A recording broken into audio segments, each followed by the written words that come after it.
I haven't played the Downpour campaign since they first came out, and I thought it'd be fun to replay them as Survivor and see how far I can get. I started with Gorman since they're first in the Slugcat selection, and I thought they would be easy compared to the other campaigns. I was mostly doing the series just to experience Downpour again, so I also wanted to do Food Quest. I thought my only issue would be the fact that I can't eat meat, but immediately after starting to run, I realized that Food Quest doesn't work correctly if you're not playing Gorman.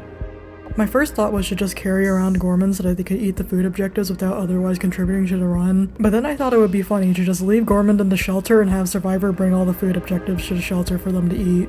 I'm immediately derailing the series to make Survivor's food delivery service. I know I just said Survivor would need to bring everything to a shelter, but Gorman literally spawns holding a slime mold, so I'm just gonna let them eat it. There's some blue fruit in the next room, but I can't get back to Gorman, so I brought it to the next shelter for them to eat in the morning. Now is a good time to talk about hibernating. I am playing on Jolly Co-op's easy difficulty setting, which means all living Slugcats need to be in the same shelter to hibernate. Gorman isn't really allowed to move, so I can only hibernate at a new shelter if Gorman is dead. I didn't find a spear in Gorman's starting area, but we spawned outside, so Gorman will die to the rain at the end of the cycle. From now on, I will have to personally kill Gorman before moving on to the next shelter. In the morning, Gorman eats their fruit and I catch a nearby batfly for them before heading to Shoreline.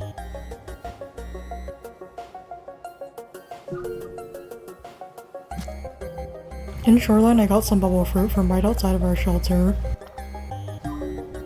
Then I proceeded to almost drown myself trying to get this glowweed because I didn't know where else to get one. I looked it up later and realized that scavengers can spawn with it in Subterranean. Other than that, it only spawns in Submerged Superstructure and this one part of Shoreline leading up to it.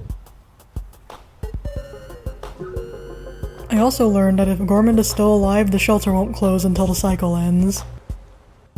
Now it's time for my first big target, a salamander. I headed over to the shelter that I always see salamanders swarming around, and there was already one in the shelter when I got there. This was an awkward spot to kill it in, and I thought it would be pretty easy to get another salamander over here, so I decided to just hibernate now and try to kill one next cycle. Killing a salamander was easy, but now I needed to get it to the shelter by going through this pipe up here. In order to get up there, I need to take this pipe over here, which is only accessible through this underwater tunnel. This seemed kinda tedious, but I thought I could just slowly inch the corpse along and take breaths in between. Apparently carrying heavy objects makes you run out of breath significantly faster. This makes sense, I've just never been in this situation before, so I've never really thought about it. I got pretty far but ended up drowning. Next time I'll try to kill it on the top platform.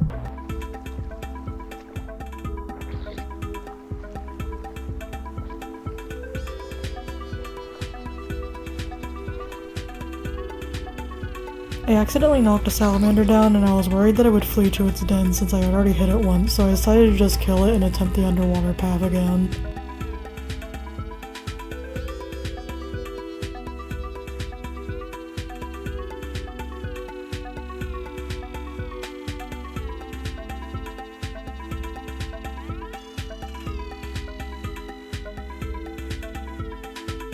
I actually make it this time, but now there's a king vulture in the area.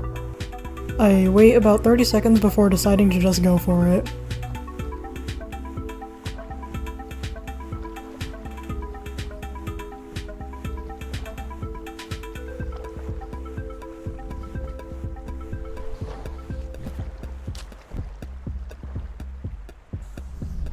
This time a vulture scares a salamander through the pipe.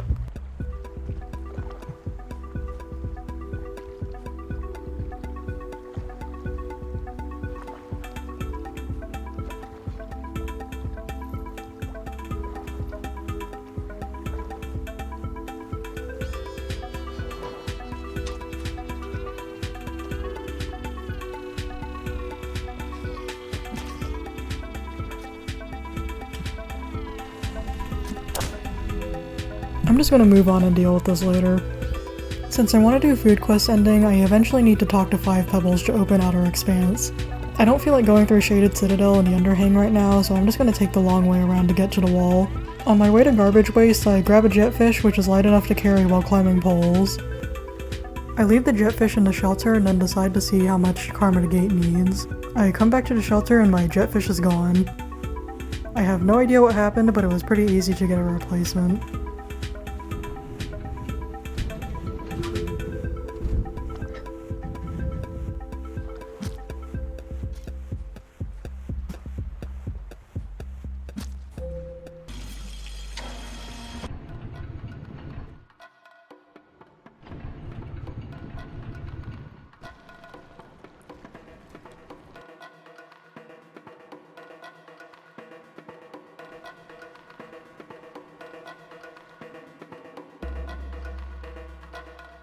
I didn't kill Gormand. I strongly considered letting Gormand step into the rain, but that would be cheating. Instead, I had Survivor step outside because I thought dying would be faster than quitting out. Somehow, I did not realize that this would just allow Gormand to hibernate. Now I don't have a spear at the start of the cycle, and there's garbage worms nearby, so I have to get lucky with spear spawns. I didn't find a spear this cycle, but I remembered reading that rocks technically deal 1/100th of a damage and that slugcats have 1 health, so I spent the rest of the cycle trying to stone Gormand to death. It did not work. I found a spear the next cycle, so we can just move on and pretend that didn't happen.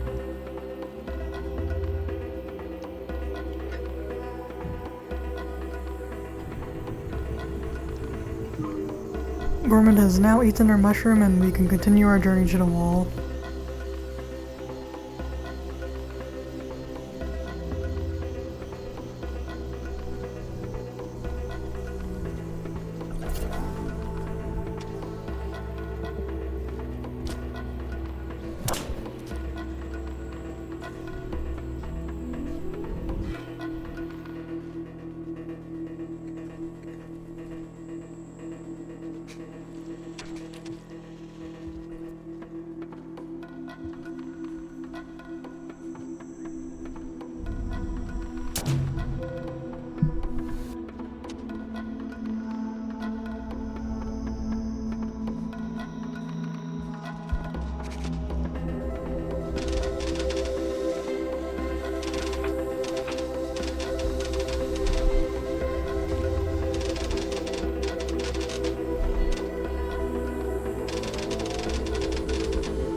We are finally at the wall.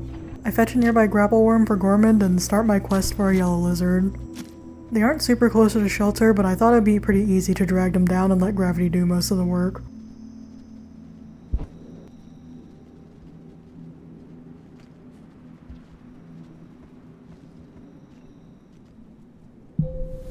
Let's try that again. I felt a little bad about this one because it looks a lot like the official yellow lizard plush. This time I'll go through the tunnels instead of jumping off a cliff.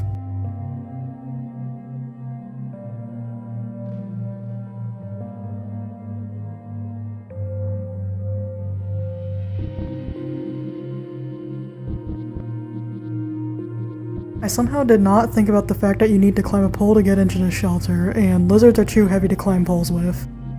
I waited out the cycle, hoping that somehow it would flood all the way up here and carry me into the shelter. I realized that the shelter by the lower 5 Pebbles gate would probably work better, but before I do that, let's talk to 5 Pebbles.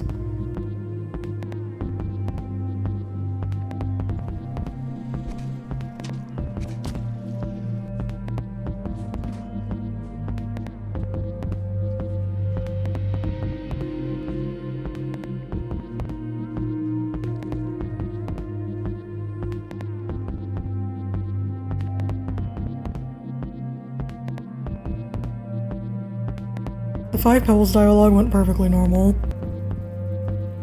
I wanted to get some Neuronflies on the way out, but 5 Pebbles kicked me out too fast, so I'll just get some by the lower 5 Pebbles gate.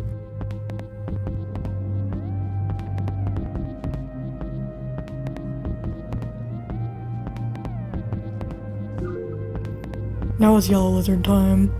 I spent a long time just waiting here for a good opportunity, and in that time I watched this one lizard kill 2 of its friends. I also pinned it to a wall, which was kind of a mistake. I tried to get the spear back, but ended up in this situation, which I don't feel like I should have survived. After a lot more waiting, this was the only lizard left, so I could kill it in peace.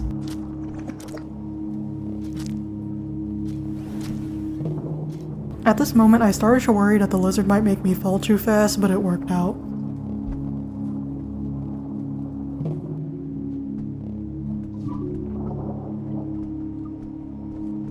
Now it's time to go to Sky Islands.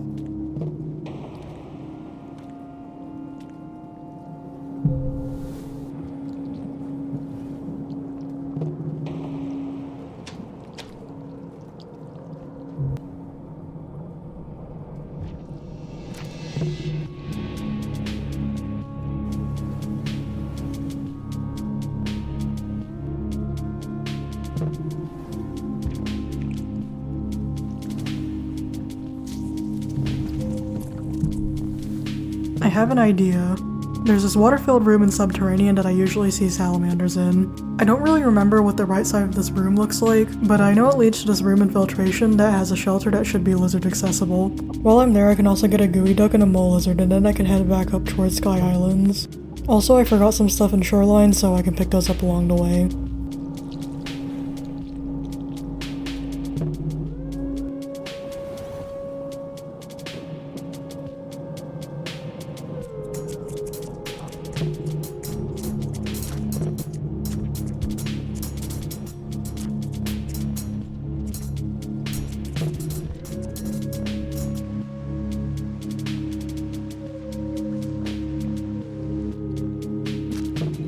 I thought that climbing up to the shelter while holding a snail would be kind of painful, but surprisingly it was perfectly fine.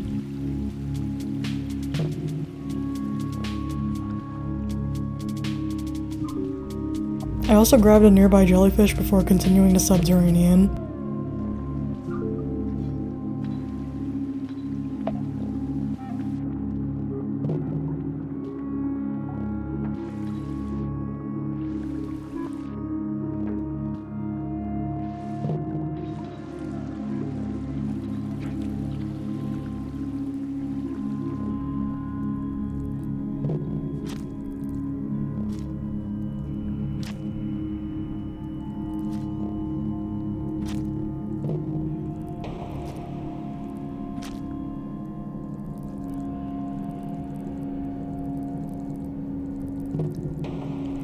I didn't see any salamanders when I got to the room.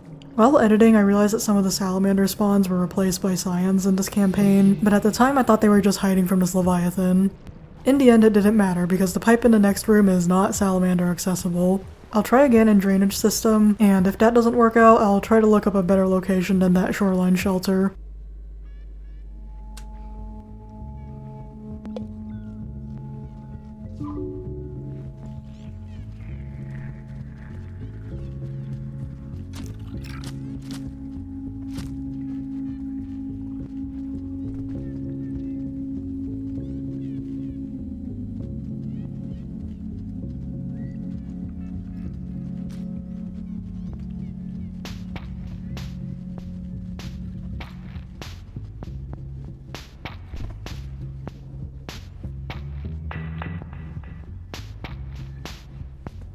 I forgot that Gorman can spit up items, so I thought this animation was them somehow eating the lizard even though they aren't holding it. Technically, Gorman isn't supposed to use any of their special mechanics, so this is kind of cheating, but they spit up a useless item and this only made my life harder, because now we don't have enough food to hibernate.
This salamander was in the way of the shelter I was trying to get to, so I grabbed this hazer to help me. It didn't do anything when I threw it, but I think the salamander was too distracted by the incoming rain to care.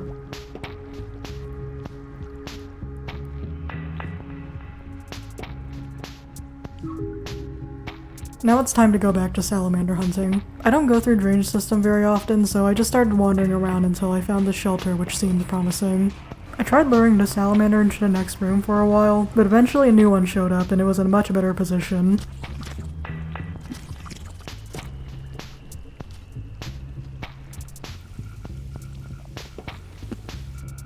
This was so much easier than the shoreline shelter. Next I'm going to Farm Rage to pick up some spore puffs for later, and then I'm going to Sky Islands for the rest of the objectives.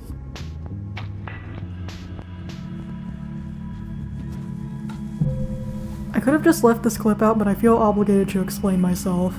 I knew there was a pole mimic in here, and at first I thought it was this one, but then I saw this foreground object and thought it was a gap in the pole, which means that the other pole must be the mimic. I didn't stop to think about it any harder, and now I'm dead.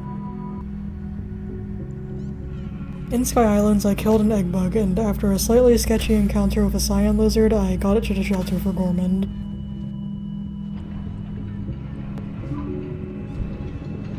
Next, I would try to lure the cyan lizard into the next room.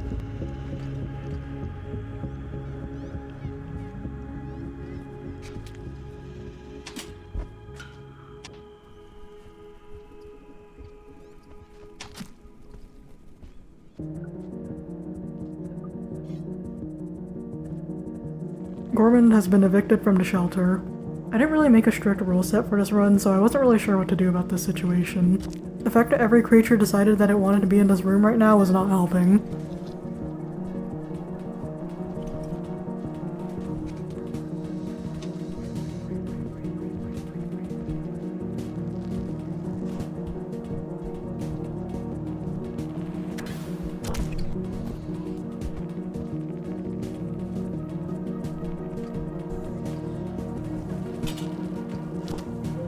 I'm just gonna go to sleep and try again tomorrow. I thought I might have better luck at the other shelter. I was able to get a dandelion peach, but the cyan lizard that I thought would spawn over here was replaced by a blue lizard at this point in the timeline. I went back to the old shelter and conveniently found a Sentawing.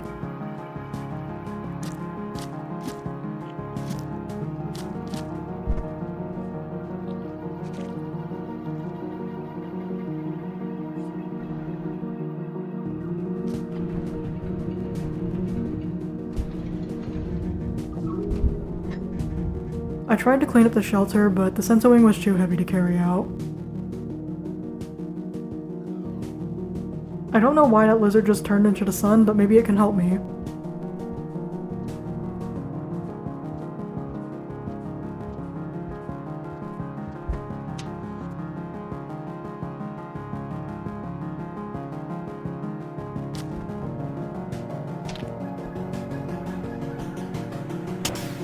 I realized that this lizard seems to come over here to hunt, so I decided to just wait here for it to come back.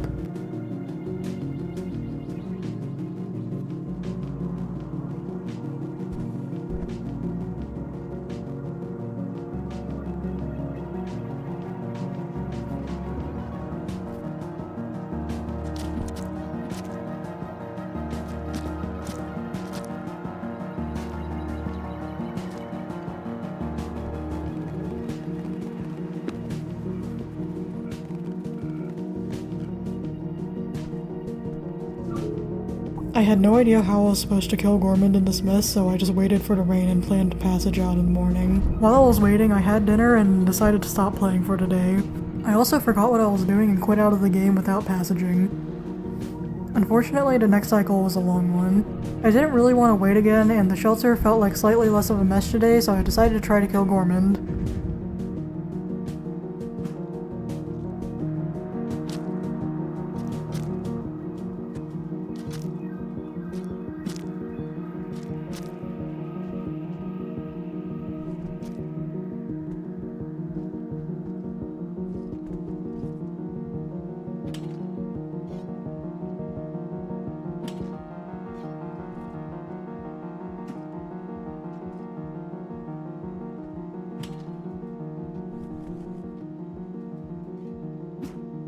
I give up.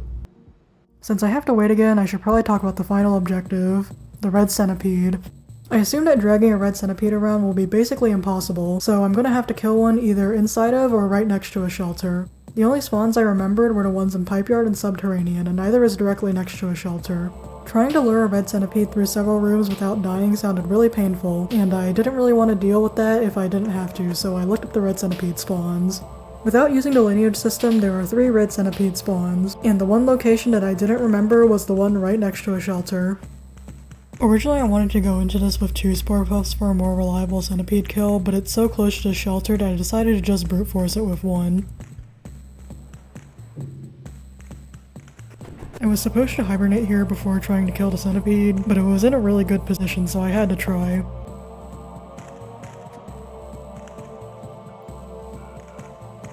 I didn't win, so I had to quit out to get my spore puff back. I learned nothing from last time and wanted to try again. I immediately regretted my decisions when this white lizard started chasing me and decided to actually go to sleep.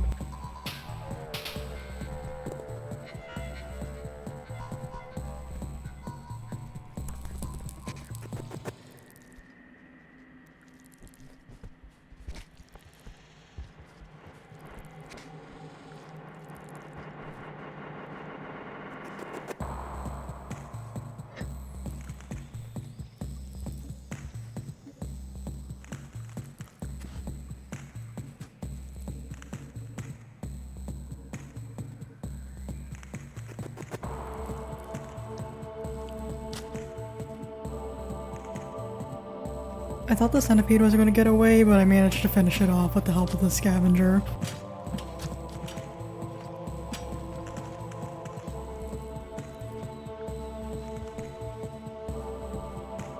I pulled the centipede for a while without making any progress, and I was starting to think that I would need to kill the centipede inside the shelter. I wasn't ready to give up yet, so I kept trying for a while. Honestly, the worst part about this was just that I'm afraid of bugs, so staring at the centipede was kind of stressing me out. Normally I just wouldn't look directly at the centipedes because then I can't see their legs and antenna wiggling around, but right now I kind of have to stare directly at the centipede to see if I'm making progress. Eventually this caramel lizard showed up and I was afraid it would steal my centipede. Fortunately, I was able to get the centipede into the shelter without it noticing.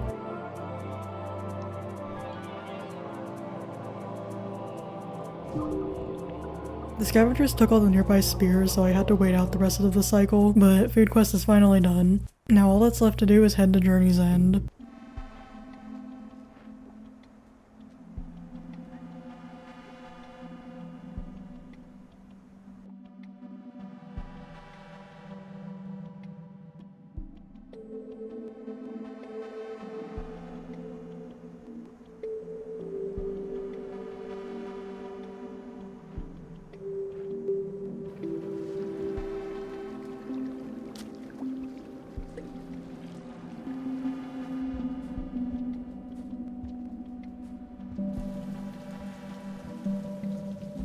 When I first thought about trying to beat the Downpour campaigns with Survivor, I wasn't even sure if Gorman's campaign would be worth doing a video over.